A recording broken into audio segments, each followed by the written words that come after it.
Hello. Hey, Blackjack, Mr. Mulligan. This is Austin Hayes, Pipebomb Radio here. How you doing tonight? All right, very good, bud. How you doing? Are we on the air already? Yes, sir, we are. How you doing? This is his other host, Felix. Nice to meet you. Who am I talking to? Felix and who? In Austin. In Austin. Okay, guys. Welcome. Blackjack Mulligan here. Get Mama from the kitchen. Let's go. Get out here and we're going to talk to you. All right. Sounds good. All right, guys. How's everything going with you guys? Going well. For Austin, I believe he said it's raining in his area because he's in Louisiana and I'm in Southern California. Wow, we're spread right across the nation here, then, aren't we? Yes, sir. Well, I want to be the first to say it's an honor to actually have a chance to speak with you. Beg your pardon? I said I want to be the first to say that it's an honor to actually have a chance to speak with you. Ah, thank you, guys. It's an honor for me to be on. I didn't think anybody cared anymore, you know. Of course we do. We definitely care about the past. The past. If there was no past, we wouldn't have this present or the future. That is for sure. We certainly did. We had some good times, too. Had some good times on the road.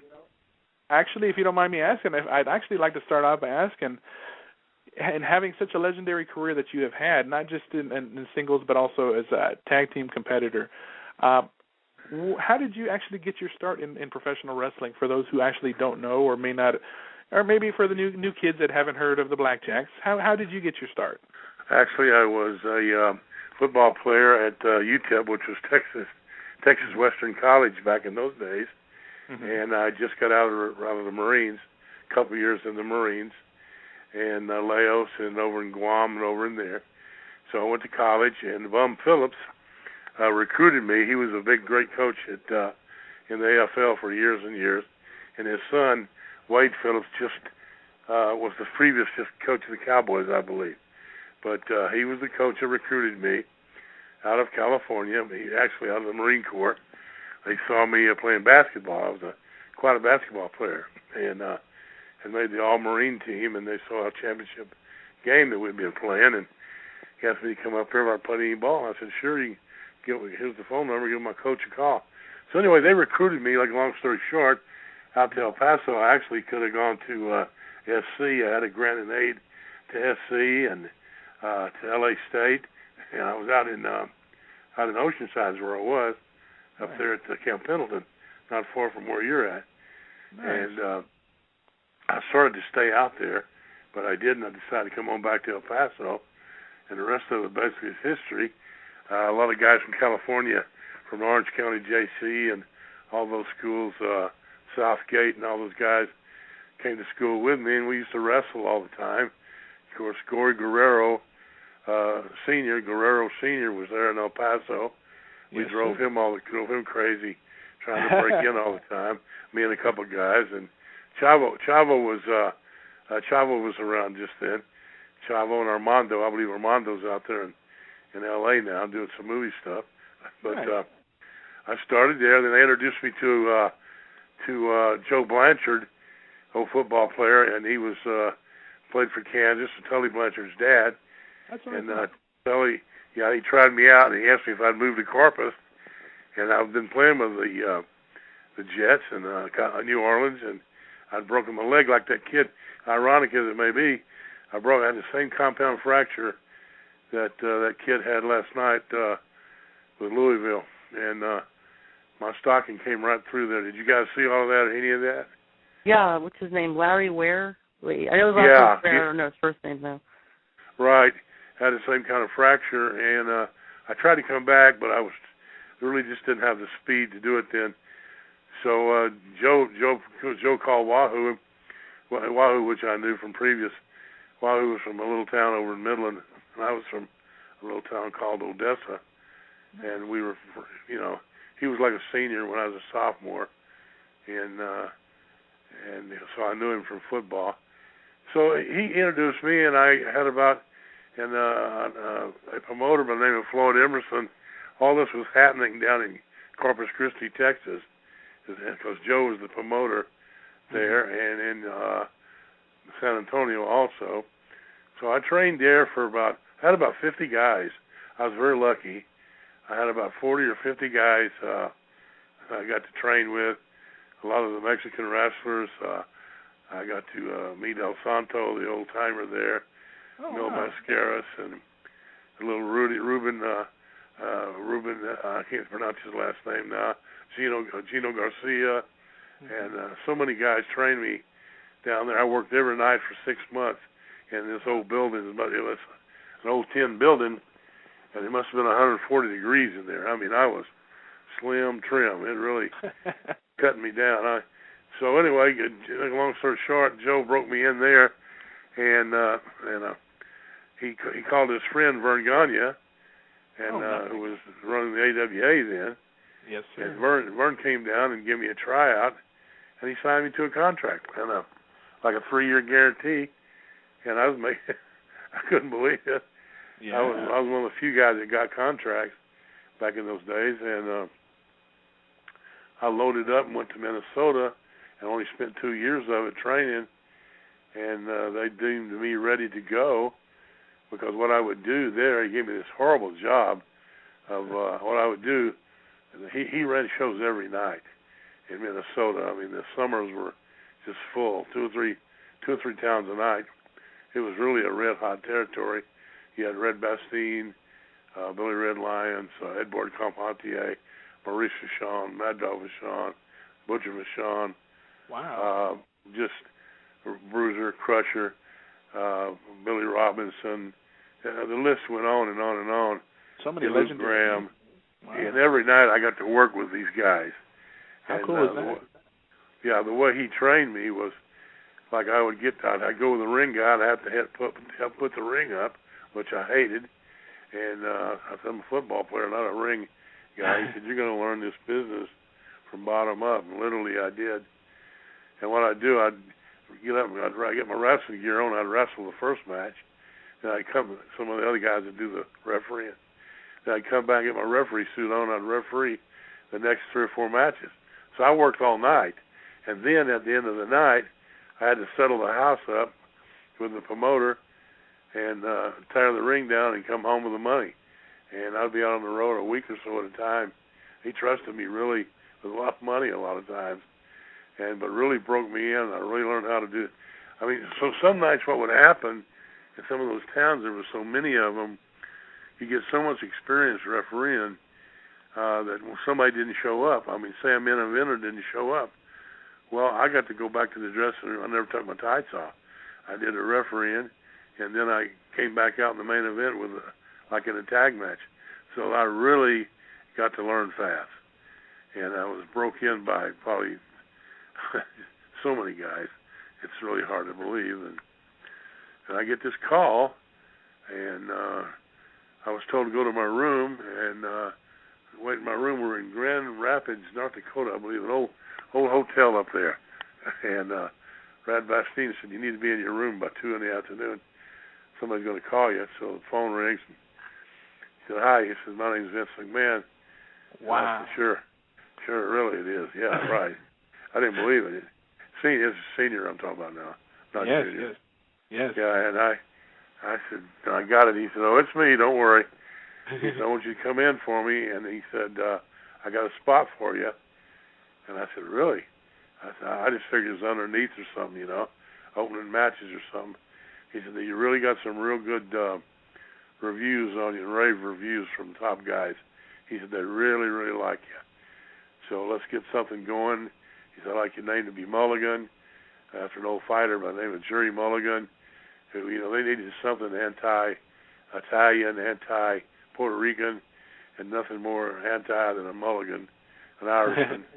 So I was Mulligan, and it was a strange happening. About 2 nights before, I showed up at a show and didn't pack my boots. That's ridiculous. So I borrowed Lanza's boots, and I never took them off. I didn't take them off for 35 years. I wouldn't give them back. Lanza said, "Give me my boots." I said, "No, they're mine now." Yes, no, seriously, it just.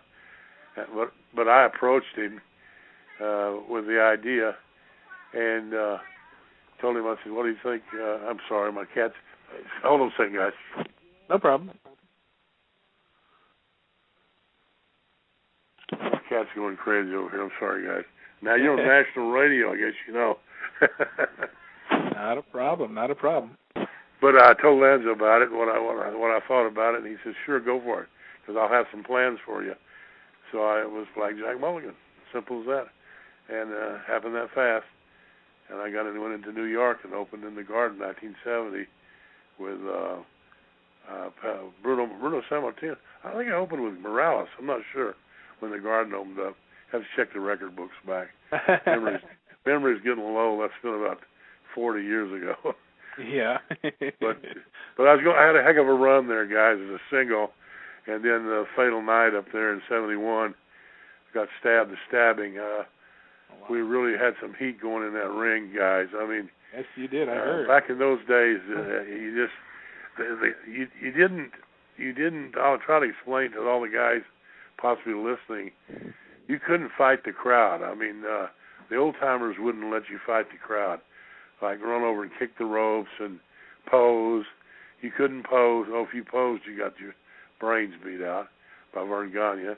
Don't you dare pose. They wanted you to get your heat inside the ring. You know, wrestling. Build it. Build a story. Build it that you're beating this guy up because you really are. I mean, and then you give him a big comeback. He's making a big comeback. They start screaming. So there was no what they call cheap heat. What they call cheap heat now is kicking the ropes and cussing the people, stand up on the apron, talking to the people, screaming at them. You didn't dare do any of that. You had to do it from the center of the ring, and just with your own being, with your own pantomime, with your own mechanisms. You had to get the show going from there. So once you learn that, it's a skill that's learned over a period of years, how to get the heat to get you to reacting to me beating Felix up. I'm in the ring. I'm in the ring with Felix, and I got to get you really mad at me for beating Felix up. There's a technique to it. But now the guys go in there and they jump up on the top rope screaming, spend 30 minutes on the microphone, and then they go into a match that's so helter-skelter that it's fast. It's like, because I did that to begin with too. When I left Corpus Christi for 6 months, I'd been training with the Mexican boys.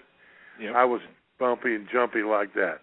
I mean, real fast, boom, you get a bump, slam, get up, tackle, arm, drop down, and not even to sell it, and give the people time up on the top of the stands to realize what happened, you know. And that's the idea. It's very hard to explain on the phone unless you're teaching in the ring. But whatever you do in the ring, you pantomime it, and it takes for a while to get all the way up to the top bleacher. Give the guy in the top bleachers time to react to what you just did. If you just did 4 spots, they can't react to any of those spots other than, my God, you see all those bumps? And the guy flew off the top rope onto a... Well, I mean, if a guy flew off the top rope and landed on his back, he'd be dead. I mean, that's just, it's unnatural. But they do it now. That's the way they do things, and they're making lots of money now. But it would never work for us. I did it. I kind of did it, and got called down for it by Vern first time I did it. So lots of difference. The talent is great. We got some real great talent right now, and the time in the business. It'd be a good time to get some big guys back in the business because they need some help. Most of the guys are a little middle to smaller, and the heavyweights used to draw the big crowds, but they're doing well, and I'm happy for them. So I got a question for you, sir. I was wondering, what would be some of the big differences, since you had actually worked with Vern and with Vince Sr., what are some major differences that you saw between the two as promoters that were better or worse, would you say? Well, it's very hard to say anything bad about Vince McMahon Jr. because, I mean, here he is, multi-millionaire. He took an old, creaky business that was just creaking along and doing real well and put it into bigger buildings. TV, mass media. I mean, he got a star, went with a big boy, Hogan, and made a big star out of it. And time was right. Well, he's had a lot of big stars, Bruno Sammartino and Rocca. Those guys could have made it on national TV. But on any given day, Vern, that's the reason he went under. He couldn't compete. He was just on a regional basis, even though he did have Chicago, Minneapolis, and St. Louis kind of encompassed there, Indianapolis. But they folded under the TBS scene down in Atlanta. Because, I mean, there they are seeing us in Minnesota, and the guys on that Atlanta 17, a little bit young for you guys. You guys are a little young. You probably don't remember TBS, but that used to come on Saturday and Sunday nights too, and they were just bombed with the wrestling. So wrestling started to make its change at that point, doing storylines and creating storylines, soap opera type storylines for people to follow. And they got where you had to do, and the deeper you got into it, you had to keep it going. I mean, you had to keep the story going. For instance, I mean, you know how the soap operas go. Tune in tomorrow and see what happened. Well, that's the way it went. And then Vince did it better than anybody, and he just buried everybody. Finally, Greg went away. I mean, not Greg. Greg's still alive. But Vern disappeared, and St. Louis disappeared, and the Mid-Atlantic disappeared. I couldn't believe that. That was a great territory. And then San Francisco disappeared, and L.A. disappeared because all those big TVs. He had so many TVs blowing down on you that his stars are the guys. His problems right now is talent. He needs some new stuff.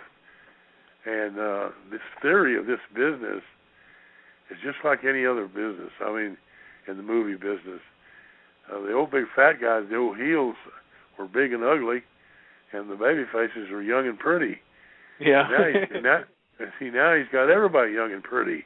I mean, you can't tell the heels from the baby faces because they all just come out of the gym and they're all muscled up and they just do so much.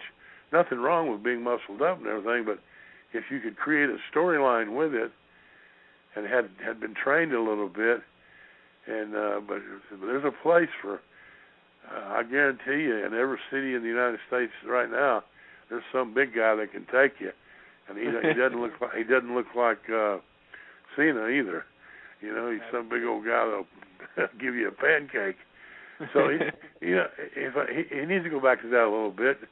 To get some old ugly heels in there, and maybe a little overweight or something, that everybody's not going, oh my God, you see that big fat, and let them destroy some guys.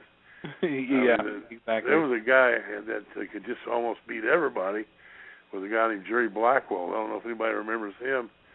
Jerry Blackwell looked like a big giant bumblebee. He weighed about 400 pounds, and what a performer he was. My goodness. And Gino Monsoon, Morella. I remember him. Oh, what a performer he was. And, really, yeah, he was awesome. Yeah, and all of us old heels were just fed into the system with all these guys, these good-looking guys, Bruno and Morales and I can't like Backlund, and it goes on and on and on and on. But he quit that. Yeah. And they went a little bit more Hollywood. Yeah, there you go. And he started hiring writers, for instance. I mean, he started hiring. I told him, and this is really, really sad, but I'm going to tell this story. Okay. I told him he hired a bunch of guys around him out of San Francisco and stuff, and his finishes and stuff were getting campy, real campy. And I had him in the car trapped for just a little bit.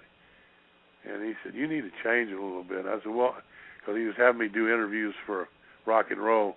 That's when wrestling and rock and roll was, Cyndi Lauper was doing all this deal. I said, rock and roll's done nothing for wrestling. He said, that's not the point. The point is I'm promoting it, and you need to go along with it. I said, whatever. So, I didn't go along too well. So I was out of step a little bit. My time was dated. I'd already been dated. But he started hiring these guys, movie writers, to do the scenarios, to figure out the storylines. The biggest difference, to answer your question, between now and then is storylines. Yeah. And he's having people write the storylines that have never wrestled a minute. Hard to do. That is very true. I know people that write movies have never done movies, but it's a little bit different. There's a lot of pantomime, physical pantomime to wrestling. And but you spoke of heels earlier. I actually wanted to ask you. You got the opportunity to not only be inducted but also be managed by one of my all-time favorite managers of all time, Bobby the Brain Heenan. Yeah. If it's okay, and if you have a story to tell about working with Bobby, would you mind sharing maybe a story with us? No, not at all. Bobby Heenan was he was instrumental in the whole changeover, really, from Bob Windham to Jack Mulligan. I mean, he was there. I just happened to leave his name out. Bobby was in Minneapolis at the time, with Lanza, and they were stars, and they were already selling out St. Louis and Minneapolis. Bobby and Lanza, they didn't need me; they were doing fine. But also tucked right underneath that was a little territory called Indianapolis. It was one of the old-time oldie but goodies that produced so much more royalties than it seemed like it had, because it included Indianapolis, Detroit, Columbus, Ohio, kind of like the Ohio Valley, and Chicago. Mm-hmm. So we kind of made the deal when I left out of there for me to leave there. I mean, I left there prematurely because I got cut real bad with a knife. A fan came in the ring and stabbed me real bad, and really almost finished me off in the Boston Gardens. And it took me quite a while to get well. And so at that point, I got healed up and become a tag partner. And I wasn't sure how I was going to do, if I was going to ever make it back, because I really thought about quitting the business at that point. I just had too much super heat, because I had this little manager. I'd left Bobby and Lanza in Minneapolis, and I went out there, and they gave me a new manager, a guy that nobody had never left the Sheik before, was the Wizard. Now here's this little bitty guy, weaselly mouth guy, that here I'm standing there, and he got so much heat on me, it was unbelievable. Too much to withstand. I mean, the Puerto Ricans and the Portuguese were coming out of the stands after me. They'd stabbed me actually 3 times before. But I left there, and I had to, because I was injured real bad. I healed up, and they didn't know how I was going to react. So teamed up with Lanza was the perfect rehab deal, because I had time to, all the pressure wasn't on me. I had time to heal, time to get my head back together, not to worry about the heat. But little did I know that we were going to get so much heat. That Heenan, he put so much on us. We used to come out of Chicago. They were shooting guns. A round went off one time at the old Chicago stockyards. Mm-hmm. I think it held about 10 or 11,000 people. And we heard the gun fire, and we all ducked. we all dove under the ring, and the guy on the front row fell over. Boom! It got hit. Then we're coming out of the ring one night, and some guy hits Heenan in the back of the head with a hammer. I mean, it was a rough place, and we just popped that with the help of Heenan and Lanza. We just popped Indianapolis. It's into another territory. I mean, it wound up being one of the bigger places.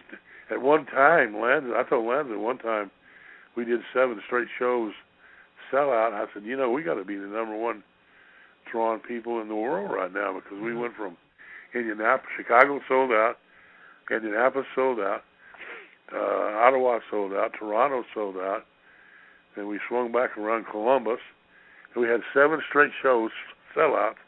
I said, this is phenomenal. And it was so remarkably easy with Heenan and Lanza. I mean, the work was easy. And it's been a good, he was fabulous. Bobby was fabulous.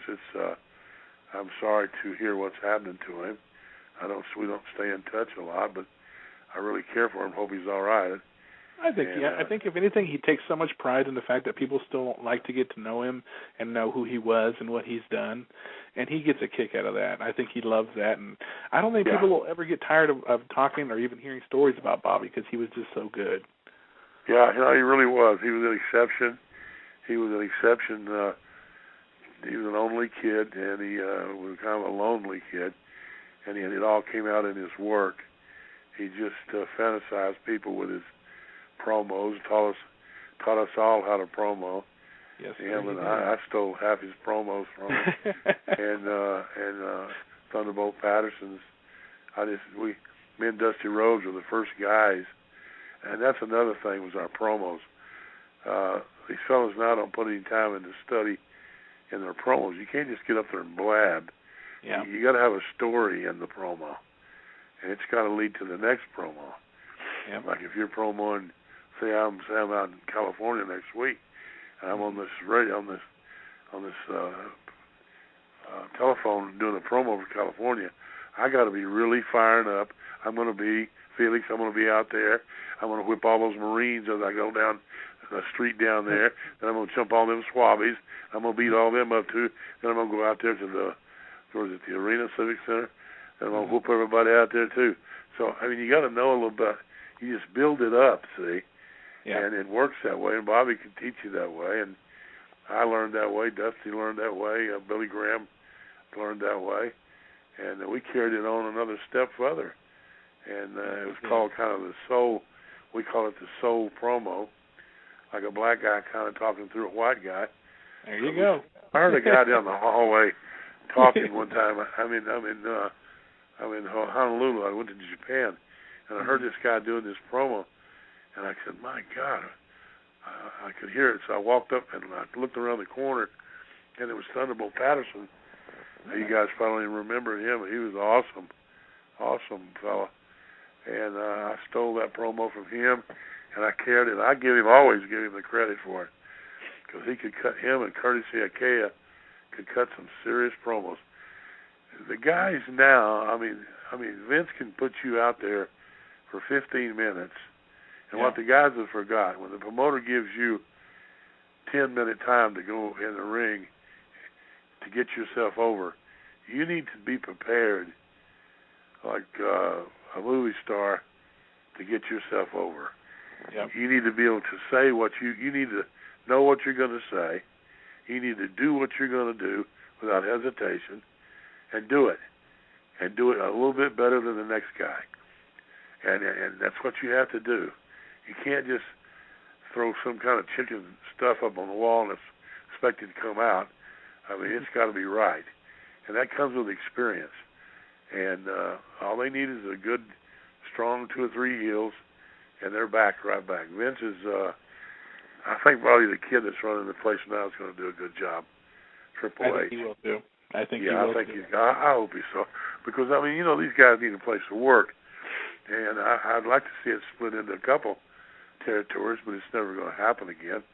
Well, see, that actually would lead me into my next question with you, because I know not only have you actually had quite the legacy in your own personal career, but you're really, and I could be wrong, but I don't believe I am, you're actually the only other Hall of Famer that actually is inducted in there along with his son, who's also a Hall of Famer. Yeah, that's true. And Barry, that's a rarity so far. And then not to mention your grandsons, who are currently competitors. Oh, boy. you Really guys, proud of those. Yeah, they are doing so good. Well, my son-in-law too, Rotundo, we got the whole family can wrestle. Young Kendall, my youngest boy just decided he would be in his prime now, because he was such a real slim, skinny boy. Now he weighs about 285. He looks like a giant. He's only 30 years old. He looks like a giant Steve Austin. But he's just not interested in the business. He has a wife that didn't want him to travel, and so he opened a business. He's doing very well. But then it came along my daughter married Rotundo, who's quite an athlete at Syracuse. Yes, he was. And the first big boy, Wyndham, his name is Wyndham Rotundo. And Wyndham, I'm at the state finals. Wyndham's 300 pounds, and he pins the guy for the state finals. I'm screaming up and down. I said, shut that old man up and sit him down. I said, that's my boy down there, boy. He's a proud pawpaw. Yeah. But Wyndham, he just it makes me mad out there when they did some of that stuff. You know, he don't have the great body, but boy, he is tough. I mean, he'll pin you in a second. And this guy, when Vince was doing this deal where they're running around the ring doing these PT drills or something, walking on the boards and jumping the hurdles and stuff. Well, Wyndham stumbled, and so the announcer said, "Oh, well, look at him. He's got a pear-shaped body." Well, boy, I'll tell you, if I'd been there, I'd have pear-shaped bodied him. You don't knock your talent how they look. There's a lot of pear-shaped bodies in Madison Square Garden that made a fortune. I mean, Moose Cholak on. And I'm talking about from Yukon Eric all the way through all the great big chubby pear-bodied guys throttle you. But anyway, Taylor, which is Bo, Bo came along and he was right in the. He wasn't quite as big as Wyndham, or his name is what is his name now? I believe they call him Bray now, Bray Wyatt. Bray, yeah, he had a little bit of time finding his way. You know. But you know what? That character has come a long way, and he's doing extremely well. Yeah, I hope so. He did it for me over there one day, and we're all at a get together, and I said, "Let me see you do it." And we're out. This is really funny. You guys would like this. We're out in the garage practicing. I said, "Hey, I can do that." He said, "Show me, Pop." I did. Hey, man. I was doing this promo. He said, "You can do it." I said, "I can do them all." Can we do another one? No. Let me do one. He's doing promo. And I said, "You got it now." And just how far they go with you, I don't know. But the little one now, he hot shot comes along, boy, and he scared me to death. He's been trained. He come off a bad bump here about a year ago and ruptured that kidney, and I thought it was all over. And we rushed him to the hospital, and I advised him to quit, but he wouldn't. He said, "No, Pop." He said, "I can't do it. I got to go on." I said, "Well, I hope that don't bother you." I said, "That kidney always has a way of coming back on you sometimes." Yeah. But he's a toughie. And he competed in his very first Royal Rumble this year, too. Yeah. I believe I just saw a picture. I may be mistaken, on my iPhone with his head cut, with his hair cut. Oh, no. Have y'all seen him on TV? Yeah, he was actually on Raw, and he faced Wade Barrett in a match and actually won. He actually took Wade Barrett out of the Royal Rumble match. Oh, really? He did really well for himself. Yeah, well, I saw him, and somebody sent a picture across. I'm sure this is Easter, and the hair's gone. Have you seen Bo compete lately, Austin? What did you say? Have you seen Bo compete lately on NXT? Not lately. I haven't seen him on NXT for a few weeks, but neither Raw either. I mean, he hasn't been on for a little bit. So you haven't seen if he cut his hair or not? And that's what I was curious. I'm sure it was him. It's my boy. I said, "Oh my God." I didn't want him to cut it. I liked it. I thought it was kind of cool, but he was going to have to do it eventually anyway. Yeah, but he burned it. I mean, he's got a real burr, so he'll be real surprised. I thought it'd take away from him a little bit, but it'll grow out somehow. Maybe they did it on an angle or something like that for some reason. But time will tell. You know, Blackjack, if you don't mind, I do appreciate you answering our questions. I do have two callers on the line who would like to ask you a question, if that's okay with you. Sure, guys, go. All righty. We have one who's coming on right now. Let's go ahead and bring him on. Caller, you're on the air with the legendary Blackjack Mulligan. Do you have a question for him? Hello? Yeah, hi, buddy. Go ahead.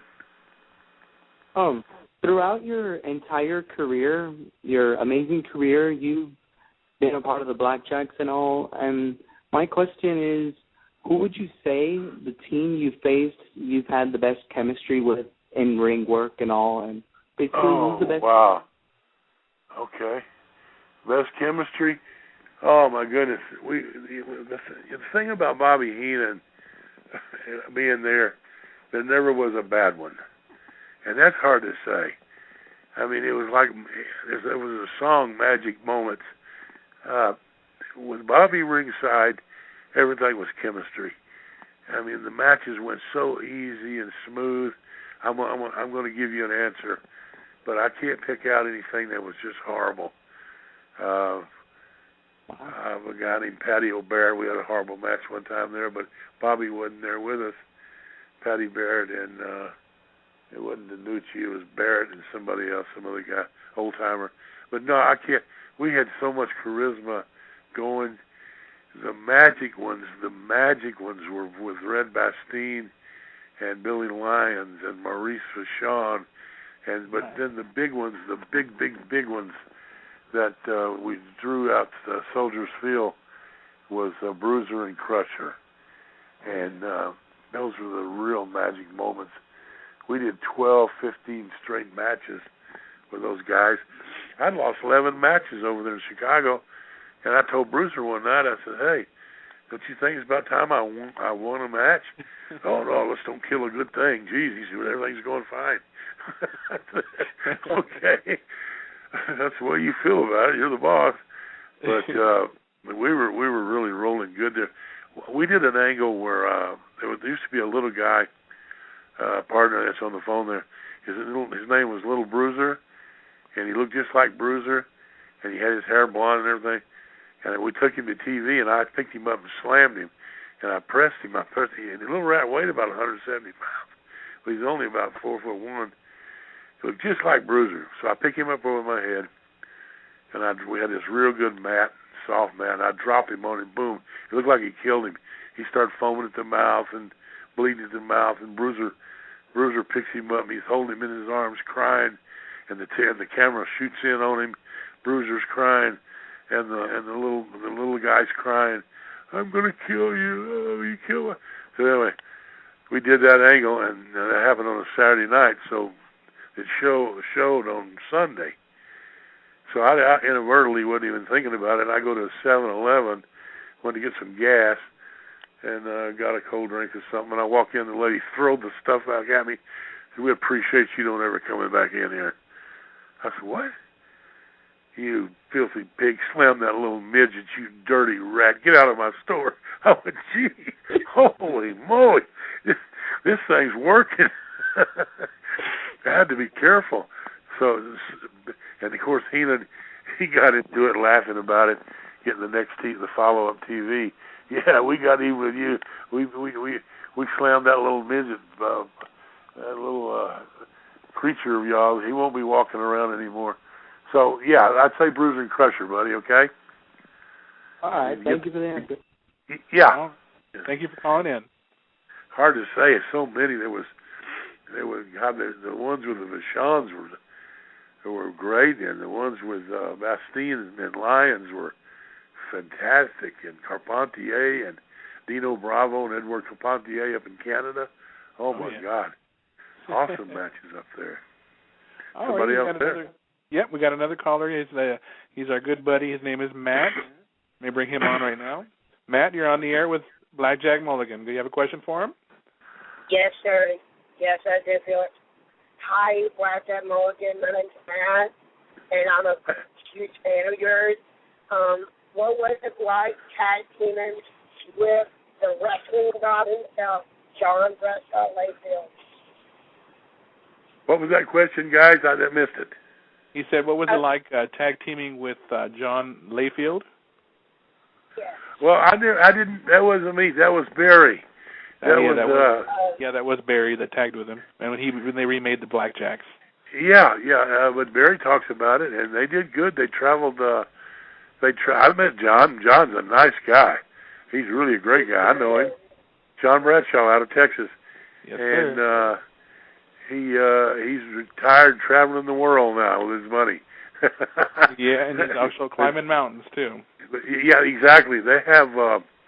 He married a lady from Fox over there at Fox Studios, and Fox TV. I mean, smart lady, super smart lady, from what I hear. Yep, and he and Barry did well. They traveled all over the country for a couple of years.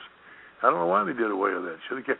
Barry got hurt real bad. He's had some real problems with his knees and stuff, and we're having a real hard time getting him rehabbed, guys. Yeah. So y'all be sure and pray and say a prayer for him. Excuse me, but I got to get a drink. Yes, sir. Did you have another question for him, Matt, or is that all for you tonight? Yeah, that's to be all for the night. Thanks, Felix, and I want to thank Austin as well, and Felix talking to Blackjack Mulligan. All righty. Well, appreciate you calling in, buddy. No problem. Did I miss a question there? I missed it. No. He was just thanking us for the fact that he called in, that was able to talk to you. Sure. But speaking of your son, with Barry, what did it feel like? I know that you're a proud papa and a proud grandpa as well. I mean, to get to see your son get put into the Wrestling Hall of Fame, and like you said, it was something that's unheard of these days. It doesn't happen very often. Yeah, you guys just forgive me a little bit. I have a little asthma problem here. Hang on. Be right with you. No problem. Got the sniffles. Anyway, it's an awesome feeling, him getting in the business, period.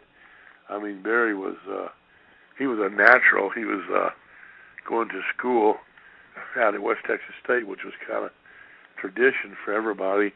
Mm-hmm. Terry Funk, Dory Funk, Stan Hansen, DiBiase, Tino, Mercedes Solis, which is Tino Santana. All these guys went to school, had a little school called West Texas State, which had a heck of a football coach out there. So, and Tully Blanchard, too. Yes, sir. So that's where I wanted Barry to go. So Barry went out there for a couple of years. But Barry started growing so fast. He's a big guy. And we were late bloomers, all my family, and I didn't want him to go too far because I really started reaching at 300. And it really cut my career short, getting too big. I couldn't move around like I wanted to. But anyway, he was out there, and a friend of mine, Winston Hill, who was a scout for the Jets at the time, I talked with him, and he said, we're really going to draft this guy number one, man. He said, you're going to have trouble keeping him in school, though, I can tell you, because I see the pull on him already to wrestle. And he said, can he make money wrestling? I said, oh, Winston. I said, let's put it this way. I said, Winston Hill was an all-pro tackle, and I said, I doubled my money for our first year. So money-wise, but the work's a lot harder. It's hard.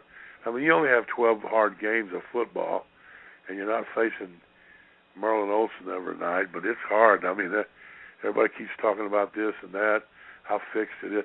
Well, I kept looking for my stunt man, taking these bumps for me. He never showed up. After 40 years, I said, "Where's my stunt guy?" So that's what my reaction is to anybody going, "Oh, that's phony." Yeah, they ought to get their tail in there and find out. Get DiBiase, some of these guys, a hold of you. Barry was into his second year out in West Texas, and I left for Japan, and Murdoch was out there. Dickie Murdoch. Yes, sir. I invested into this horrible business venture out there. And so I went out to see what was going on. And I said, no, look, whatever you do, Dickie, Dickie was running the Amarillo territory. Whatever you do not put him in the ring. I said, because if you do, we're never going to get him back on the ball field. I said, we'll lose him. So I go to Japan. I'm gone 4 weeks. And I come back and I get in Amarillo and I see the poster, Barry Windham against Manny Fernandez, another guy who broke in. I said, oh my goodness! I said I couldn't find Dickie. Dickie's in Kansas City, so I drove out to a place where I knew Barry was. He had moved off campus. I said, man, you really, really disappointed me, brother. He said, no, Dad. He said, I just don't want to do it. And I said, do you know you're going to go number 1, 2, or 3 in the draft? Do you realize that? I said, you can run a 4.6, 4.7, 40 at 265 pounds. I said, which is unbelievably fast. You're going to wind up being about 280. If you can maintain that speed, you're going to be a fantastic prospect. And there's never any guarantees in pro football. But he said, well, I know that, but that's a big if. That's 2 more years, and I'm wrestling now. You need to come and see me. I said, I will do that. Since I own part of this territory, I'll come and see you. So he was a natural from the day one. He just yes, he was. He was the last guy trained under the old NWA rules. After Flair, he was trained by Jack and Jerry Briscoe. Plus, then he had Dusty's influence, and he had the St. Louis mode, what I call it. St. Louis mode was totally different from the New York mode. They'd get a tackle, drop down, get it again. Dory Funk, Terry Funk, Briscoe, different style. Pat O'Connor, all those old guys around there did different stuff, and Barry was trained in that style. And Harley Race, all good style matches for a certain style. So Barry was trained to be the NWA champion, and it all fell up. Well, he did become NWA champion. Yes, he did. For a brief period of time. I think he was world champion for a while there. Yeah. But it's starting to fall apart. Matches with Flair too. Yeah, and Flair left with the belt, took the belt, went to New York with it. Yep, I remember that. And kind of cut everybody out, and there was no NWA. I guess that's where all those belts come from. It's around Vince's place. I don't know. He's got. Anybody know what happened to the NWA belt? I don't know what happened to any belt.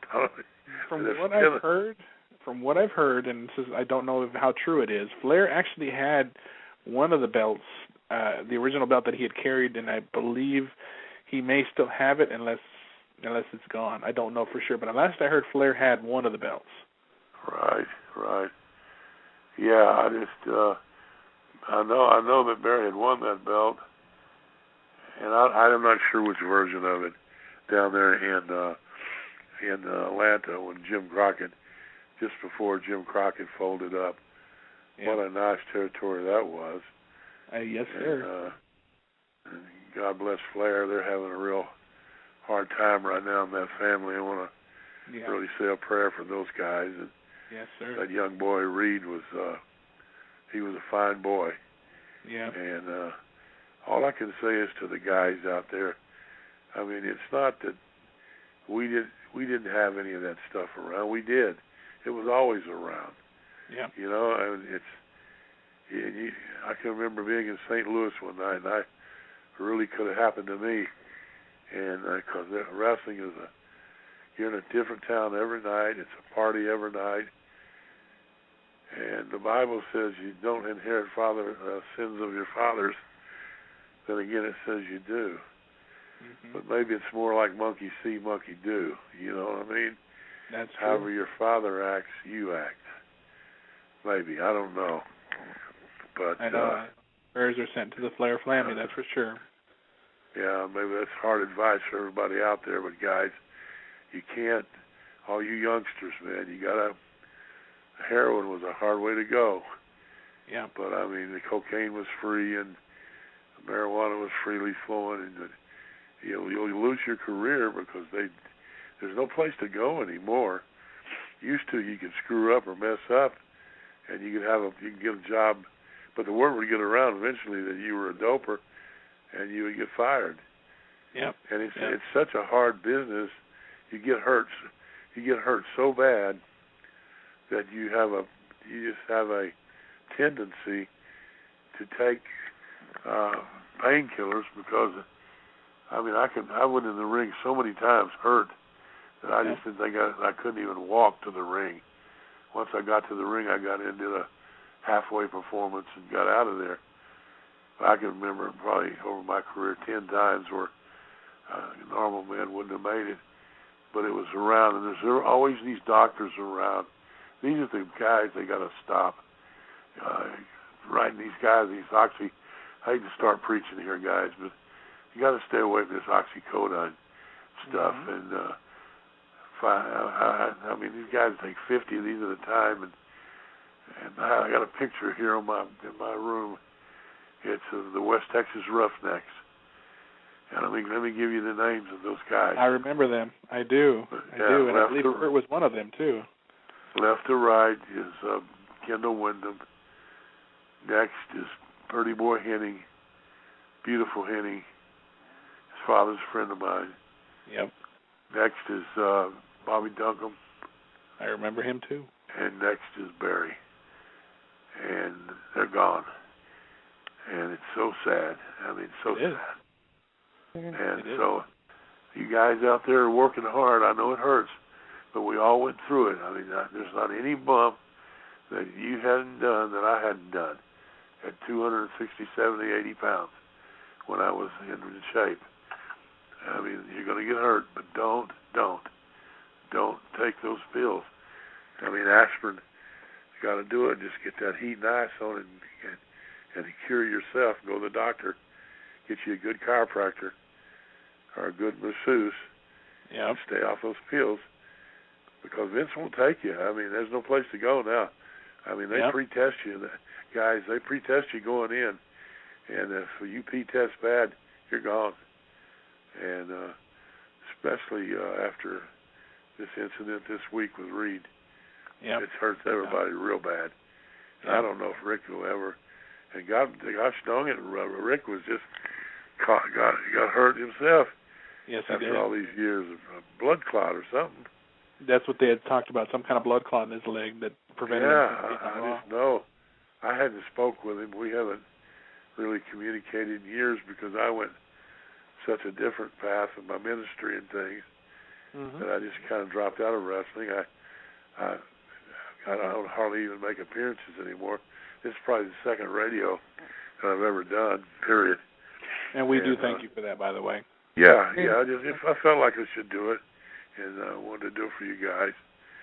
And but I wanted to tell you too, Blackjack, that you had actually offered some great advice in the sense that our good friend here on the line, Austin, my co-host, he's actually considering a career in professional wrestling, and I think a lot of what your advice you've been given, he takes it to heart because you have no idea how much it means to me.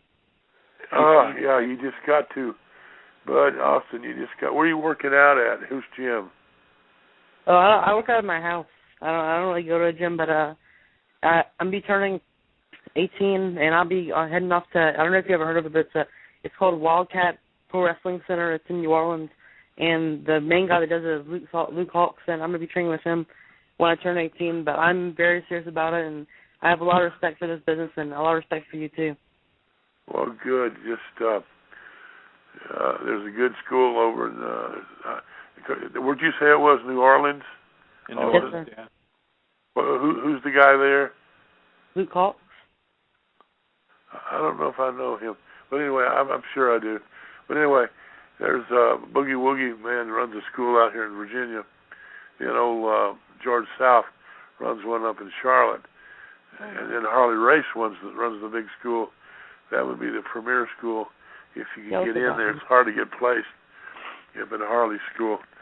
But Harley's, well, you don't get out of that school, and he's actually a guy that could take you somewhere. That's well, true. Good luck. Austin, I tell you, good luck, buddy.